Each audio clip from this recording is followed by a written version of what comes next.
ห้งอยู่ดีเขาอยู่เขาโอ้แม่รอบใต้เดือนมันส่งมัน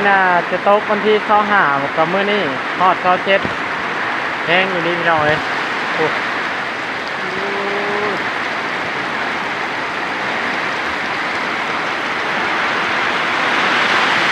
โอ้ตุ๊บปวดโอ้ยพี่น้องโอ้